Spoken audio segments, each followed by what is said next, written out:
My name is Colin Burnett. I'm the CEO of the Australian Macadamia Society. On a number of occasions I have asked to address these meetings and I've been refused the opportunity. I kept coming to hear what's said. Matt, you accused the government of half-truths, and on some of the points you raised, I'd agree with you. But I think you've been guilty of the same sin tonight. I don't know where to start, there's so many of them, but if we talk about oysters dying out in estuaries up and down, you know yourself, QX disease is what has killed the oysters. Now there may be other things at play. You know, you talk about chemicals that are found without any reference to the levels at which they've been found, which are orders of magnitude lower than the standards.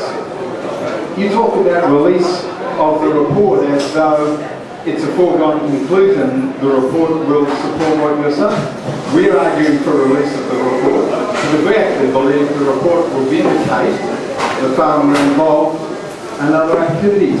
Now I'm not saying you need to believe me or you need to believe Matt, but Matt, don't stand up and criticise the government for half-truths and do the same thing yourself. If I Google causes of ADHD, I will probably get 5,000 references, 2 of which may reference pesticides. Similarly for obesity, the non-Hodgkin's lymphoma. And for you to cherry pick that suite of research and say it proves conclusively, which you absolutely implied tonight, that that's the cause, is just ridiculous. The APVMA do look at the range of research, they do take a balanced view of these things. You know, you have an agenda just like everybody else, and I think it's very disingenuous of you to stand up and say you're a scientist and you only deal in science. You've used emotive terms, you've cherry-picked evidence, you've implied things, and you know, the one thing I do agree with you on, the sooner the report is released, the sooner we might have a basis on which to discuss this sort of topic more rationally.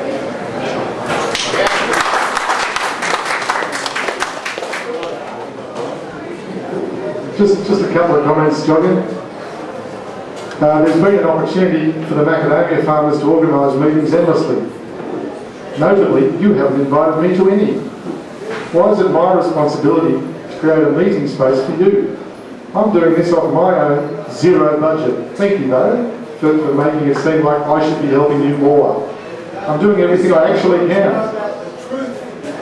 The other thing if you'd like to host a meeting, I'm sure you may get some people to attend, and I'd love to come along and listen. The opportunity is open for you. I don't think anyone's stopping you setting up a meeting. Secondly, on QX disease. QX is a disease of immunosuppression. I put up data, scientific data, showing immunosuppression of oysters. I think you'll find that the rivers in which QX disease is operating, which is not all rivers, it's just the rivers that have high levels of chemical loading in them. It's interesting. It's not proven. It's not proven.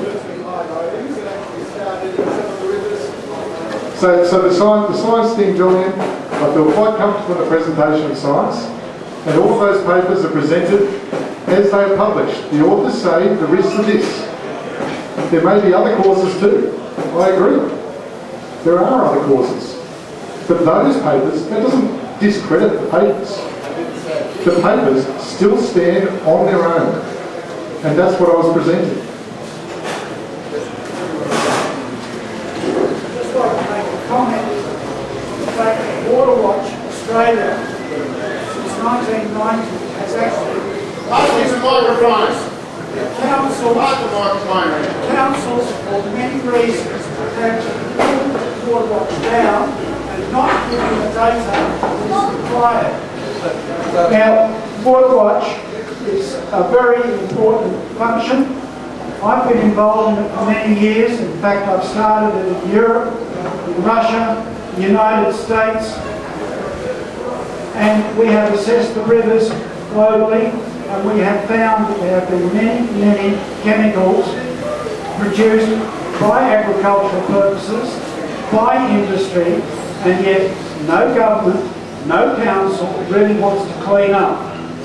And this is a very unfortunate situation, and the community needs to band together and make sure that things actually happen. I'll give you an example of a case in Russia. The port of Archangel is one of the dirtiest harbours in the world. I got contacted by one of the hydrologists there and asked me how we could clean up the harbour.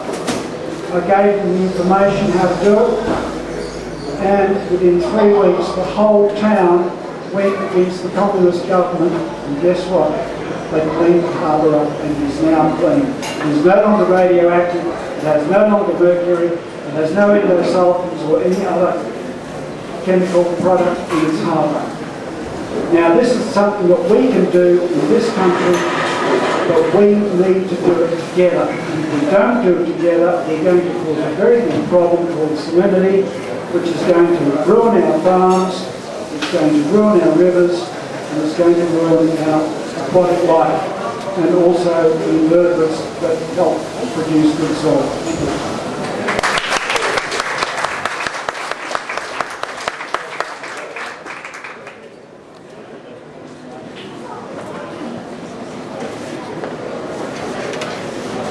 I just have extreme concerns from the government that they're saying, sit back, we're going to wait until it's really serious before we're going to act. And I'm sorry, but it's not just this catchment. It is recognised in other catchments, and not just Matt, but a lot of other scientists and organisations can't get funding because the current governments are blocking that funding even from external sources. We currently have an issue with bream. Now that is one of the major recreational fish that's caught in Queensland. 20 years ago, if you were lucky, and in those days there were really big catches, maybe 1% was showing deformities. We now have records showing that we're at 20%. So 1 in 5 bream have visible deformities. The government has refused to allow us funding to investigate what's causing it. We believe it's really low-level chemicals, but because we can't get funding, we can't prove it, so they say no. The option that they gave us, bird strike. Just be aware, it's not just this catchment, and you need to be really vigilant and take what you hear tonight with an open mind.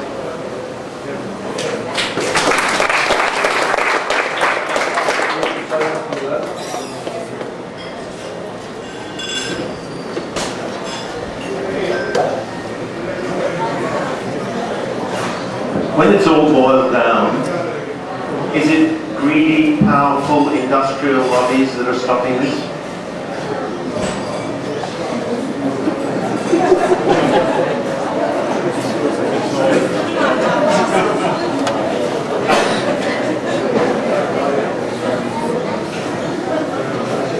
That's probably one I might duck. Now, you mentioned putting a buffer zone around some agricultural areas, which would act as a buffer zone for the river catchment areas. How successful would that be in a cleansing process? There have been guidelines that were set up between agriculture, the Department of Primary Industries in Queensland. They were set up in 1997. They're really good. And they're really good, they're really protective. The problem is they're guidelines. And there's an extraordinarily low percentage of farmers who've taken them up. The types of buffers are if you have an urban or a sensitive interface to a spraying agricultural business. It's really prescriptive.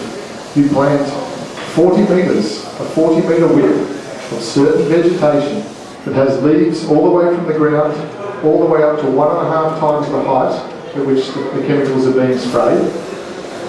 It needs to be 50% porous, so a certain porosity to allow capture of the particles into this buffer. It's better if it's fine leaves, catches more spray. It's highly prescriptive. The problem is it is not taken up. And it's largely not taken up due to some productivity issues.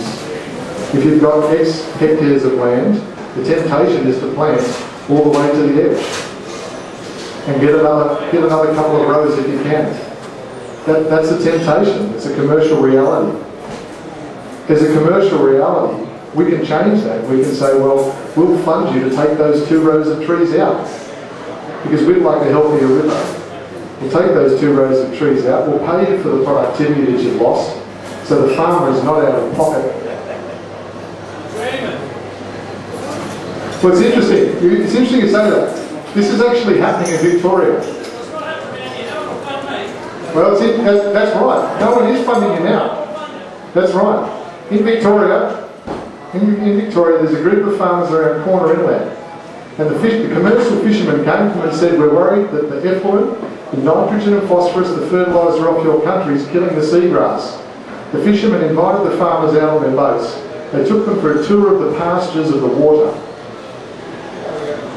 They then arranged funding for the farmers to put in place wetlands that would capture all of that fertiliser runoff. And it's worked. In 3 years, they've had a 20% increase in seagrass growth in the bay, and it's cost the farmers nothing. It can work. There are really examples of it. It's not happening here, I agree. There is no sign of it happening here. But I hope that today might be the first sign that it could happen here.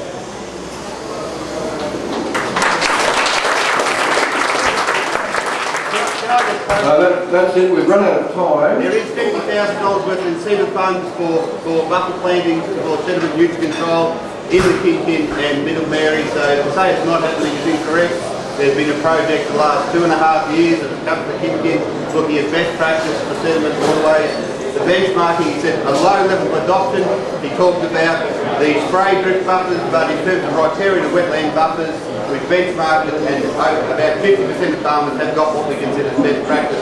So to come out with sweeping statements about the level of adoption and that nothing's being done, he should check his facts first. That microphone, please, sir. No, I'm terminating the meeting. We've run out of time. You had a question before. We're only given this amount of time. Thank you very much for coming. What this report was basically for this gentleman to leave this report here with us and leave it to the community. If anyone's interested, please fill your name in over there and leave that. You will be contacted by email, and if there is adequate interest, another meeting will be called for those interested parties to consider what they want to do, if anything, about this in the future. I'd like to thank our speaker. I'd like to thank him for the work he's done.